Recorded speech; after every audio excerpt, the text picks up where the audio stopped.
Object oriented programming in C plus plus को हमने start किया हुआ था, जिसमें से आज हम देखने वाले हैं यूनरी ऑपरेटर ओवरलोडिंग इन सी प्लस प्लस को। लास्ट वीडियो में हमने देखा था कि ऑपरेटर ओवरलोडिंग क्या होती है और हम ऑपरेटर ओवरलोडिंग को किस तरह से यूज़ कर सकते हैं। मेनली हमने बाइनरी ऑपरेटर ओवरलोडिंग को देखा था और आज हम देखने वाले हैं यूनरी ऑपरेटर ओवरलोडिंग को। और अगर आपने मेरी C plus plus programming series से रिलेटेड प्रीवियस वीडियोस को नहीं देखा तो प्लेलिस्ट का लिंक आपको डिस्क्रिप्शन के अंदर मिल जाएगा, आप चेकआउट कर सकते हैं। अस्सलाम वालेकुम friends, welcome to technical Amar. Last video में हमने देखा था कि ऑपरेटर ओवरलोडिंग क्या होती है, हम ऑपरेटर ओवरलोडिंग को किस तरह से यूज़ कर सकते हैं। और हमने देखा था कि ऑपरेटर ओवरलोडिंग की दो टाइप्स होती हैं, binary operator overloading and unary operator overloading. Last video में हमने बाइनरी ऑपरेटर ओवरलोडिंग को काफ़ी डिटेल में देखा था। अगर आपने उस वीडियो को नहीं देखा तो मैं आपको रिकमेंड करूंगा कि पहले आप लास्ट वीडियो को देखें, जिसका लिंक मैं आपको डिस्क्रिप्शन के अंदर दे दूंगा। आज हम देखने वाले हैं यूनरी ऑपरेटर ओवरलोडिंग को। आप क्या करें, वीडियो को फटाफट से लाइक करें और हम चलते हैं डेव सी प्लस प्लस पे और इसे देखते हैं प्रैक्टिकली। यूनरी ऑपरेटर ओवरलोडिंग को समझने के लिए मैंने यहाँ पे एक बेसिक सा प्रोग्राम बनाया हुआ है जो कि हम प्रीवियस वीडियोस में बनाते आ रहे हैं, बट इसमें मैंने यूनरी ऑपरेटर ओवरलोडिंग वाली कोडिंग नहीं की क्योंकि वो हमारा मेन मुद्दा है। इस प्रोग्राम को देख के आपने बिल्कुल भी परेशान नहीं होना क्योंकि मैं इसे काफ़ी डिटेल में समझाने वाला हूँ। हमने क्या किया, यहाँ पे एक क्लास बनाई कैलकुलेटर, यानी हमने यहाँ पे एक नया डेटा टाइप बनाया कैलकुलेटर।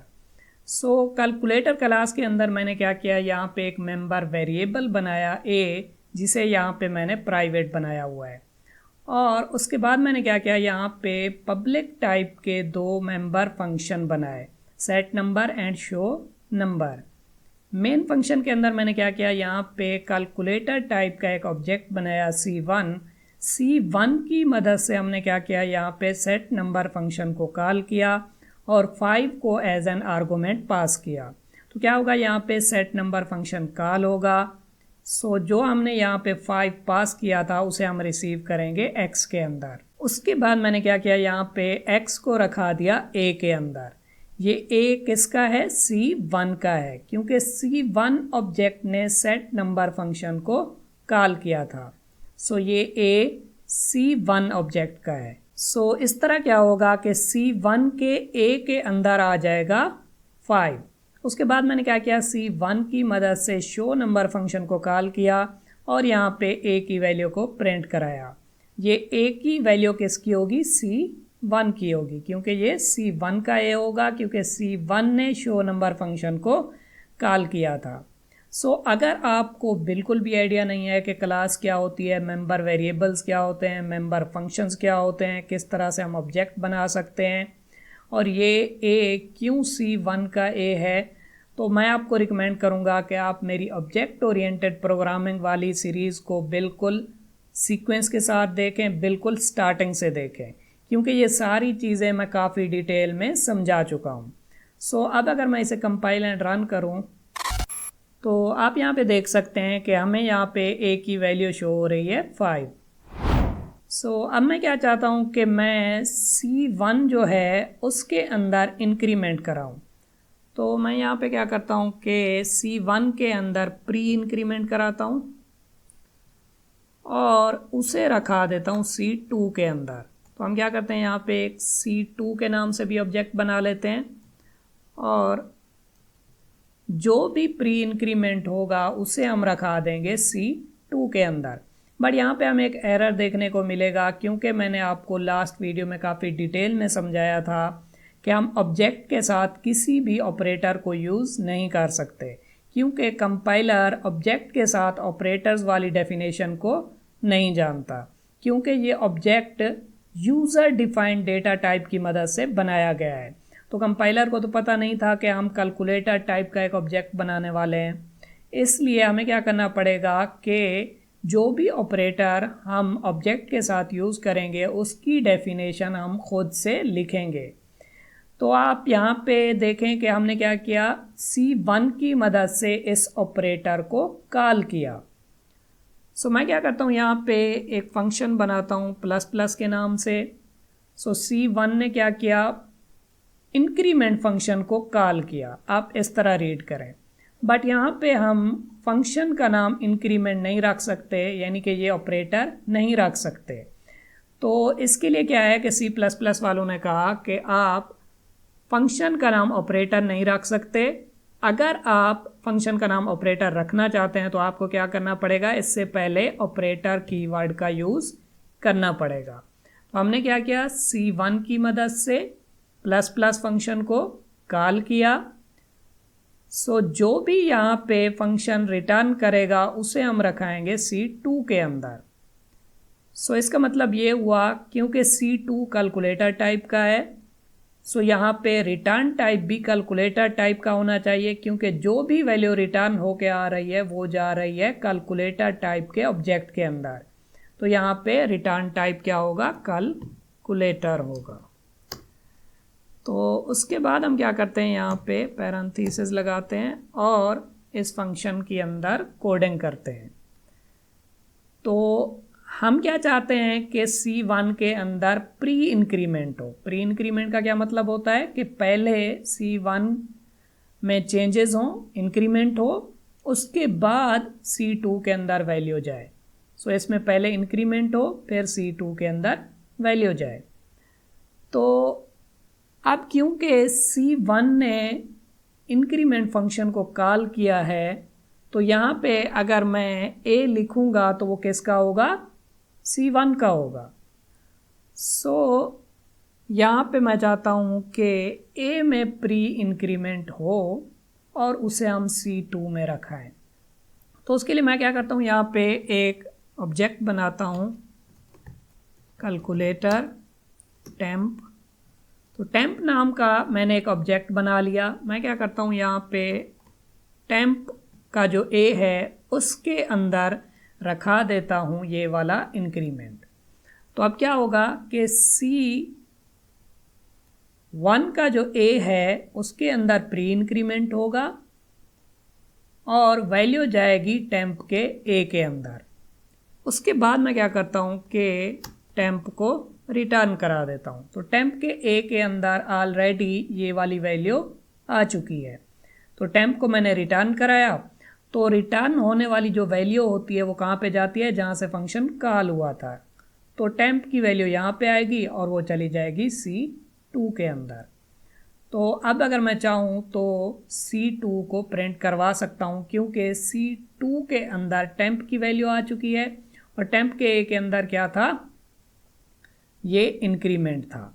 तो अब होगा क्या यहाँ पे, क्योंकि C1 के a के अंदर 5 था तो यहाँ पे प्री इंक्रीमेंट होगा, तो वैल्यू हो जाएगी 6 और वो चली जाएगी टेम्प के a के अंदर। टेम्प को हमने रिटर्न कराया तो टेम्प के a के अंदर क्या है, 6 है। तो यहाँ पे वो आएगा C2 के अंदर, टेम्प की वैल्यू C2 के अंदर आएगी। तो यहाँ पे C2 के a के अंदर भी क्या होगा, 6 होगा। तो अब मैं क्या करता हूँ, इसे यहाँ से कट करता हूँ और यहाँ पे हम क्या करते हैं, C1 और C2 दोनों की वैल्यूज़ को प्रिंट करा लेते हैं। तो C1 की मदद से मैंने शो नंबर फंक्शन को कॉल किया और यहाँ पे मैं क्या करता हूँ, C2 की मदद से भी शो नंबर फंक्शन को कॉल करता हूँ। सो क्योंकि यहाँ पे प्री इंक्रीमेंट हुआ था C1 में, तो C1 के a के अंदर भी क्या आ गया है, 6, और वो वैल्यू गई थी टेम्प के a के अंदर, तो इसके अंदर भी आ गया है 6। तो यहाँ पे वो वैल्यू C2 के अंदर आई थी, तो C2 के a के अंदर भी क्या होगा, 6 होगा। और प्री इंक्रीमेंट होने की वजह से C1 के a के अंदर तो वैसे भी 6 आ चुका होगा। तो यहाँ पे C1 की मदद से जब हम शो नंबर फंक्शन को कॉल करेंगे तो a की वैल्यू 6 होगी, और C2 की मदद से जब कॉल करेंगे तो इसमें भी वैल्यू क्या होगी, 6 होगी। तो अब मैं क्या करता हूँ, इसे कंपाइल एंड रन करता हूँ। सो आप यहाँ पे देख सकते हैं कि C1 के a के अंदर भी 6 है और C2 के a के अंदर भी क्या है, 6 है। सो इस तरह हमने क्या किया कि प्री इंक्रीमेंट को ओवरलोड कर लिया। अगर हम पोस्ट इंक्रीमेंट को ओवरलोड करना चाहते हैं तो वो हम किस तरह से कर सकते हैं, मैं क्या करता हूँ, इसे हम क्या कहेंगे, प्री इंक्रीमेंट। सो इसे मैं क्या करता हूँ, यहाँ से कॉपी करता हूँ और यहाँ पे पेस्ट कर देता हूँ और इसे हम क्या करते हैं, ओवरऑल कमेंट कर देते हैं। सो अब मैं क्या करना चाहता हूँ कि पोस्ट इंक्रीमेंट करूँ, तो हम क्या करेंगे, ये जो प्लस प्लस है इसे बाद में लिखेंगे तो ये हो जाएगा post increment. So post increment के लिए क्या होगा, पोस्ट इंक्रीमेंट के लिए भी हम इसी फंक्शन को यूज़ कर सकते हैं, बट क्योंकि पोस्ट इंक्रीमेंट में पहले इंक्रीमेंट नहीं होता बल्कि बाद में इंक्रीमेंट होता है, तो मैं क्या करता हूँ, इसी फंक्शन को यहाँ से कॉपी करता हूँ और यहाँ पे पेस्ट कर देता हूँ और इसे हम यूज़ करेंगे पोस्ट इंक्रीमेंट के लिए और इसे हम यूज़ करेंगे प्री इंक्रीमेंट के लिए, pre increment and post increment. तो इसमें क्या होगा कि प्लस प्लस बाद में होगा, तो इसमें क्या होगा कि पहले ए की वैल्यू चली जाएगी टेम्प के ए के अंदर, बाद में इस ए के अंदर क्या होगा, इंक्रीमेंट होगा। तो टेम्प के ए के अंदर क्योंकि वैल्यू पहले चली जाएगी तो C1 के ए के अंदर वैल्यू क्या थी 5 और वो चली जाएगी यहाँ पे टेम्प के ए के अंदर, तो टेम्प के ए के अंदर वैल्यू होगी 5, बट बाद में इसमें इंक्रीमेंट तो होगा, तो इस ए के अंदर बाद में वैल्यू हो जाएगी 6 जो कि C1 का ए है। तो C1 के ए के अंदर तो 6 हो जाएगी, बट इसमें पहले ही वैल्यू चली गई थी 5, तो टेम्प के ए के अंदर वैल्यू 5 होगी जिसे हमने बाद में C2 में रिसीव करना है टेम्प को, तो C2 के अंदर वैल्यू जो होगी वो 5 होगी, C1 के अंदर क्या होगी 6 होगी। बट मसला यहाँ पे आएगा कि आप यहाँ पे देख सकते हैं कि जो दोनों फंक्शंस हैं उनका नेम क्या है, ऑपरेटर प्लस प्लस। तो कंपाइलर को कैसे पता चलेगा कि हम प्री इंक्रीमेंट कराना चाहते हैं या फिर पोस्ट इंक्रीमेंट कराना चाहते हैं। अगर इस कमेंट को मैं यहाँ से ख़त्म कर दूँ तो यहाँ पे हम दोनों फंक्शंस को कॉल करा रहे हैं, प्री वाले को भी और पोस्ट वाले को भी, बट कंपाइलर को कैसे पता चलेगा कि इस केस में कौन सा फंक्शन कॉल कराना है और इस केस में कौन सा फंक्शन कॉल कराना है, क्योंकि दोनों की यहाँ पे आप देख सकते हैं कि दोनों का नेम सेम है और दोनों में कोई भी पैरामीटर्स नहीं है। तो यहाँ पे C++ वालों ने हमें एक रूल बताया कि अगर प्री और पोस्ट इंक्रीमेंट या फिर प्री और पोस्ट डिक्रीमेंट को आप यूज़ कर रहे हैं तो आप क्या करें कि पोस्ट वाले के साथ आप ऐसा करें कि इसके पैरामीटर में इंट लिख दें एज ए पैरामीटर के तौर पे। हालांकि हम यहाँ पे कोई भी इंट टाइप की वैल्यू पास नहीं कर रहे, बस ये कंपाइलर को एक सिग्नल देने के लिए है कि ये वाला जो फंक्शन होगा ये पोस्ट इंक्रीमेंट के लिए यूज़ होगा और ये वाला जो फंक्शन होगा वो प्री इंक्रीमेंट के लिए यूज़ होगा। तो अब क्या होगा कि पोस्ट इंक्रीमेंट के लिए कंपाइलर इस फंक्शन को चलाएगा।